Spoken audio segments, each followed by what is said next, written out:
Hello दोस्तों, आज की हमारी कहानी है बोझ। अच्छी लगे तो लाइक कीजिएगा। तुम यार पापा जब देखो मुंह उठाकर चले आते हैं। जब बेटा बहू जॉब वाले हों तो थोड़ा हिसाब किताब देख कर आएं। डाइनिंग टेबल साफ करती तान्या ने ससुर के बाहर निकलते ही विजय से कहा, उनका दर्द समझने की कोशिश करो। मम्मी के बाद उनके परम मित्र एक एक कर करीबी लोग उन्हें छोड़ गए। बुढ़ापे में बुजुर्गों को अकेलापन पीड़ा देता है और का एक ही इलाज है, अपनों से मिला प्यार और अपनापन। इसी में उनकी सच्ची खुशी है। मैं तो कहता हूँ तुम अपने डैड को भी यहाँ बुलवा लो। दोनों बुजुर्गों में अच्छी बनती है, बढ़िया टाइम पास हो जाएगा। विजय अपनी प्लेट उठाकर किचन में चला गया। यहाँ एक बूढ़ा व्यक्ति संभालना भारी हो रहा है पतिदेव। मेरे डैड को और यहाँ बुलाने का सोच रहे हो, इनसे तो कुछ कहना ही बेकार है। तान्या अपने में बड़बड़ाती रही। एक दिन नारायण जी की तबीयत खराब हो गई, उन्हें तेज बुखार हो गया। विजय काफ़ी हैरान था क्योंकि जानता था कि उसके पिता अपनी और अपनों की सेहत के प्रति काफ़ी सजग रहते हैं। तान्या का सोच सोचकर ब्लड प्रेशर हाई हो रहा था। अगर इनको एडमिट करवाना पड़ा तो छुट्टी लेनी पड़ेगी। मुझे तो मिलने से रही। पहले ही नितिन के होने के बाद मुझ पर जिम्मेदारियां इतनी बढ़ गई हैं, फिर एक बीमार बुजुर्ग इंसान को संभाल पाना, ना बाबा ना। विजय के पिता वो भी छुट्टी ले सेवा करें, मैं मेरा परिवार संभाल लूं वही बहुत है।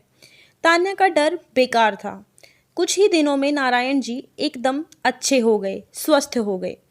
तान्या विजय की गृहस्थी की गाड़ी फिर से स्पीड से चल पड़ी। जहां नारायण जी बेटे बहू पोते के साथ खुश रहने लगे, वहीं नितिन भी अपने दादाजी के साथ बहुत खुश रहता था। एक दिन नारायण जी ने अपने कमरे में बेटे और बहू दोनों को बुलाया। क्या लगता है पापा जी क्या कहने वाले हैं? तान्या, तुम जैसे ज़्यादा सोचने वाले लोगों के साथ यही दिक्कत होती है। होता कुछ नहीं, हाय हाय पहले मचा देते हैं। विजय तान्या पापा जी के कमरे में पहुंचे तो उनके हाथ में कुछ मेडिकल बिल्स और टेस्ट रिपोर्ट्स थी।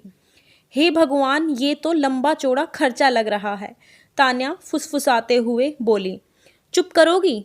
पापा जी सरकारी महकमे से रिटायर हैं, उन्हें स्वास्थ्य संबंधी सभी खर्च मिलता है। नहीं भी मिले तो उनका बेटा बैठा है। हाँ, बस यही सुनना था। तुम्हारे पिता तुम्हारी जिम्मेदारी है, मुझसे कोई उम्मीद मत करना। तान्या अपना पल्ला झाड़ते हुए कमरे से बाहर आ गई। 2-3 दिन बाद जिस दिन पापा जी ने कमरे में बुलवाया था, उस दिन से आप चुप हैं। क्या कोई गंभीर बात है क्या? विजय, कुछ कहिए तो सही। तुम जानना चाहती हो? तो उस दिन पापा जी ने कुछ बोलने से पहले तुम कमरे में रुकी नहीं, चली गई वहाँ से। इस तरह बेरुखी से निकल गई जैसे तुम्हें कोई मतलब ही नहीं। विजय नाराजगी से बोला।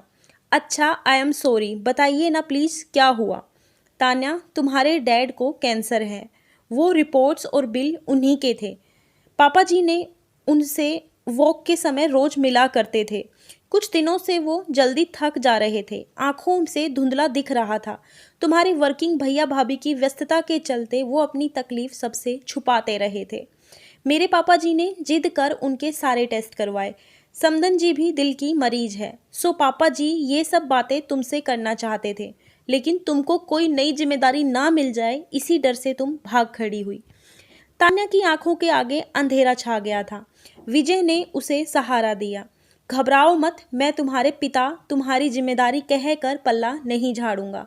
मैंने और पापा जी ने सोचा है हम डैड का अच्छे से इलाज करवाएंगे। कैंसर का फर्स्ट स्टेज है, समय रहते सही इलाज हो गया तो वो पहले की तरह स्वस्थ हो सकते हैं। विजय ने पत्नी की चिंता दूर करते हुए कहा। तान्या का मन आत्मग्लानि से भर गया। जिन ससुर को उसने हमेशा बोझ समझा, आज वही ससुर उसके पिता के जिंदा रहने की वजह बन गए। आज तान्या स्वयं को विकट परिस्थिति में महसूस कर रही थी, जहां वो चाहकर भी अपने भाई भाभी से नफरत नहीं कर पा रही थी, क्योंकि कहीं ना कहीं उसे अपनी भाभी में अपनी ही छवि परिलक्षित हो रही थी। गलती किससे नहीं होती, पर समय रहते इंसान माफ़ी मांग ले तो सब कुछ ठीक हो जाता है। तान्या, विजय नारायण जी के समय रहते उठाए गए कदम से राकेश जी, तान्या के डैड, बिल्कुल स्वस्थ हो गए थे।